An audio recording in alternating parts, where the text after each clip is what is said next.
que ce soit en Ligue 1 ou en Première Ligue, les internationaux ivoiriens se sont encore illustrés de la plus belle des manières. D'autres ont été buteurs, certains passeurs. Enfin bref, allons directement dans les vifs du sujet.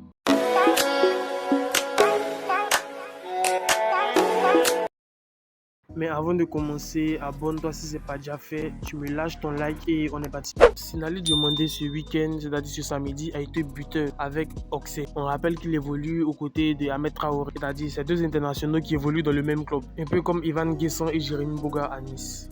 Le défenseur ivoirien a marqué un but et il a marqué un bon but parce que son équipe était menée sur la pelouse de Monaco, même si au final ils n'ont pas gagné le match, même s'ils n'ont pas pris des points. Je crois qu'ils étaient en déplacement à Monaco et ils se sont inclinés là-bas. Et je vais dire, c'est son troisième but de la saison, c'est-à-dire certains défenseurs qui peuvent marquer des coups de tête, certains défenseurs qui souvent peuvent décanter la situation lorsque c'est serré. Parce qu'on l'a vu depuis le début de la saison, il marque, c'est-à-dire il ne se contente pas seulement de défendre, même s'il est impeccable en défense. C'est vrai que son équipe a pris l'eau, mais un seul joueur, une seule hirondelle ne fait pas le printemps. Même s'il a été impeccable hier en défense, mais il a cette capacité-là de pouvoir marquer des buts, de pouvoir décanter la situation lorsque c'est serré. Donc là, avec la montée en puissance de Sinali Diomandé qui est titulaire à part entière à Auxerre, avant même qu'il vienne à Auxerre, il était à Lyon. Et à Lyon, il n'a pas pu saisir sa chance. Il n'a pas été épargné par les blessures. Il se blessait beaucoup et ça joue aussi sur sa performance, sur ses prestations. Donc le club a dû se séparer de lui. Donc lorsqu'il est arrivé à Auxerre, moi j'avais toujours confiance. Je me disais que certes, il ne s'est pas imposé à Lyon, mais arrivé à Auxerre, dans un club quand même qui ne joue pas le maintien, qui joue le milieu du tableau quand même, il peut arriver là-bas pour se remettre en selle et pourquoi pas faire décoller le club. Donc lorsqu'il est arrivé, il était titulaire par entier. Il jouait tous les matchs avec Ahmed Traoré. Les deux sont venus, je crois, dans la même période. Il jouait tous les matchs, il était titulaire indiscutable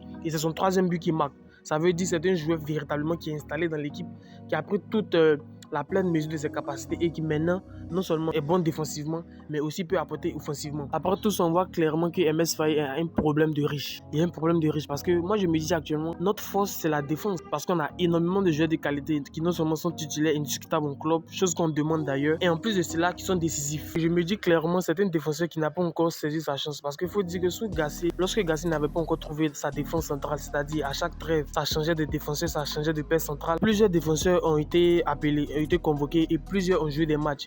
Mais beaucoup n'ont pas donné satisfaction. Jusqu'à ce qu'on retrouve la paire Ndika Ousmane Diomandé en prélude de la CAN. Malgré que tous ces défenseurs étaient titulaires en club, ils faisaient de belles prestations en club. Mais lorsqu'ils venaient en équipe nationale, ils ne saisissaient pas réellement leurs chances. Et c'est un peu le cas pour notre compatriote Sinali Diomandé parce qu'actuellement la concurrence elle est féroce au poste de la défense. Et moi je pense que c'est l'une de nos plus grandes forces en ce moment. Il y a Evan Ndika, il y a Emmanuel Agbadou, il y a Ousmane Diomandé qui sont là, qui jouent eux la Ligue des Champions et d'autres l'Europa League qui sont toujours en forme. Donc je ne le vois pas clairement faillir MS à moins de faire un turnover, c'est-à-dire faire tourner l'équipe, faire reposer les joueurs parce qu'ils ont joué assez de matchs. Je ne le vois pas chambouler sa défense centrale actuellement, c'est-à-dire Ndika et Agbadou qui sont performants en ce moment. Certes, il mérite d'être appelé. Sinali Diomandé mérite d'être appelé parce qu'il est titulaire, il enchaîne de belles prestations, une place honorable dans son club, il est titulaire indiscutable. Il mérite d'être appelé parce que au vu de ses prestations, il mérite d'être là. Parce qu'on se rappelle à la dernière CAN, la paire centrale c'était Ndika Kosunu et on a vu jusqu'à où cette paire là nous a amené, c'est-à-dire on a remporté le trophée, mais après Agbadou est venu automatiquement s'imposer en équipe nationale de Côte d'Ivoire. Donc c'est possible pour notre Sinali Diomandé de s'imposer. J'ai confiance et je sais qu'il mérite d'être appelé et il va saisir sa chance, c'est-à-dire si un des cadres actuellement n'est pas trop en forme, il peut saisir sa chance, faire de belles prestations et définitivement s'imposer, c'est possible.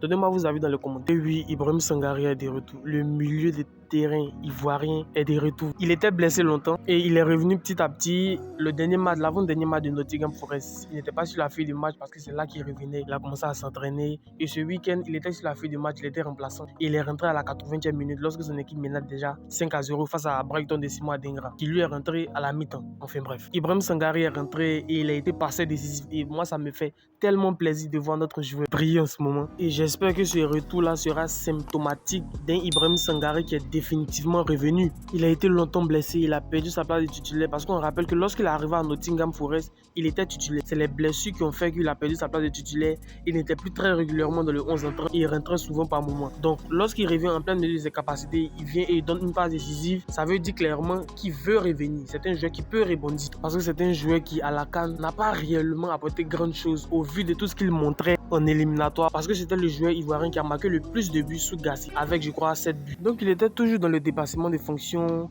il finissait les actions, il nous sortait souvent des matchs compliqués, même s'il a raté certains matchs avec les éléphants, mais la grande majorité des matchs qu'il jouait, il tirait quand même son épingle du jeu, il était décisif. Et arrivé à la CAN, on a vu clairement que ça n'a pas marché. Qu'on se le dit, ça n'a pas réellement marché. Et je me dis clairement, avec son retour et surtout qu'il a Nottingham Forest, c'est-à-dire une équipe qui ne joue plus le maintien, qui ne joue plus la suivi, mais qui actuellement joue les premiers rôles en Premier League, c'est-à-dire ça peut être un bénéfice pour lui et pourquoi pas le retrouver en Ligue des Champions, chose qu'il avait perdu lorsqu'il était au PSV. Au PSV, il jouait la Ligue des Champions, mais lorsqu'il est arrivé à Nottingham, il s'est écroulé. Donc j'espère qu'il va regagner cette confiance, cette capacité à pouvoir être décisif, surtout en Ligue des Champions. Je rappelle que Nottingham, je crois, est 3e ou 4e de Premier League en ce moment. Donc il joue le haut du tableau et ça peut permettre à Ibrahim Sangare d'élever son niveau de jeu, puisqu'il sera dans une équipe où il y a beaucoup de concurrence. Tout le monde est en forme en ce moment à Nottingham Forest et ça va lui permettre de travailler plus davantage, ça va lui permettre de pouvoir faire la part des choses, de pouvoir marquer des buts, de pouvoir se projeter, de pouvoir batailler pour une place de titulaire qu'il avait perdu au départ. Donc j'espère que tout va se passer bien et j'espère surtout que c'est un retour définitif parce que nous savons très bien que c'est un joueur qui, lorsqu'il est en pleine capacité de ses moyens, peut nous apporter énormément de choses au milieu de terrain. Et moi je pense que même il a une place à prendre. Le milieu de terrain des éléphants a été beaucoup chamboulé, surtout pendant les éliminatoires de la CAN. Mais moi je pense que lorsque Ibrahim Sangare sera en pleine mesure de ses capacités, il va le mettre titulaire. Ça c'est mon avis, vous me donnerez pour vous dans les commentaires. Mais moi je pense qu'il a une place à prendre. Ce n'est pas totalement terminé pour notre cher Wilfried Sangare. Comme moi je le pensais également il y a un moment, je pensais que c'était fini parce qu'avec la montée en puissance de bien d'autres milieux, je me disais qu'à quel moment Ibrahim Sangare va revenir. Surtout qu'il était déjà blessé en club et il peinait à avoir du temps de jeu, à trouver une place de titulaire. Donc, puisqu'il revient à son niveau, j'espère qu'il va continuer sur cette belle lancée et prions pour le voir au mois de mars. Dites-vous qu'actuellement, Emmanuel Agbadou est sur 2 matchs consécutifs en Première Ligue où il a été homme du match. Le dernier match face à Arsenal, lorsque Wolverhampton a fait 1-1, il a été homme du match, impeccable en défense, énorme. Et le dernier match de Wolverhampton, hier, face à Aston Villa, un cadeau encore de Première Ligue, il a été homme du match. Et tout ça révèle pour moi que ce garçon-là a énormément de qualité. Parce que le premier match contre Arsenal, quand même, c'est un cadeau de Première Ligue. Il arrive à quand même à tirer son épingle du jeu et il finit homme du match. On a tous regardé le match. On a vu qu'il était énorme, que ce soit dans les replis défensifs, dans les interceptions, jeu balle au pied, dans les relances, dans les duels gagnés, il était vraiment au top contre Arsenal. Et ce week-end encore, il réitait cette même performance, sauf qu'au final, son équipe a gagné 2-0. Et je me dis clairement que cette victoire de Wolverhampton hier peut être une source d'inspiration pour lui parce que lorsqu'il est arrivé, c'est un club qui non seulement joue le bas du tableau, mais enchaîne les mauvaises prestations. Et ça peut carrément peser sur sa confiance. Ça peut clairement le mettre en manque de confiance. Donc, avec cette victoire, c'était un regain de confiance, non seulement pour lui, pour notre compatriote, mais aussi pour tout le club. Donc ça, c'est une opportunité pour eux pour se dire clairement que là, ce n'est pas encore fini. On n'est pas encore relégable. On peut toujours revenir dans l'élite de la Première Ligue. On peut toujours enchaîner de bons matchs. On peut toujours marquer des buts. On peut toujours gagner des matchs. Et ça, c'est une très bonne motivation, ce qui va l'amener aussi souvent à se dépasser, à pouvoir être dans le dépassement des fonctions et pourquoi pas marquer son premier but en Angleterre. On rappelle que c'est son 5e match actuellement, toute compétition confondue, et il a été titulaire à chaque match. À peine il est arrivé, 5 titularisations d'affilée. Et ça, c'est vraiment un homme. Donc, je ne sais pas ce que vous pensez de Emmanuel Agbadou. Donnez-moi vos avis dans les commentaires. Moi, c'est un joueur que j'apprécie énormément et avec la concurrence, il est serein. Parce qu'actuellement, il est très performant en club, il enchaîne de belles prestations et il maintient plus que jamais sa place de titulaire indiscutable en équipe nationale de Côte d'Ivoire. Bref, je vous laisserai donner vos avis dans les commentaires. Qu'est-ce que vous pensez du joueur? Est-ce qu'il peut réellement réussir? Parce que moi, je pense qu'il peut réussir, il peut s'imposer comme il est en train de se faire actuellement à Wolverhampton en Angleterre. Et ça sera tout bénéf pour l'équipe nationale de Côte d'Ivoire. Donc les frérots, nous sommes à la fin de la vidéo. J'espère que vous avez aimé me voir donner mon avis. Lâchez-moi un like, abonnez-vous si ce n'est pas déjà fait. Donnez-moi vos avis dans les commentaires et on se retrouve pour la prochaine vidéo. Allez, prenez soin de vous.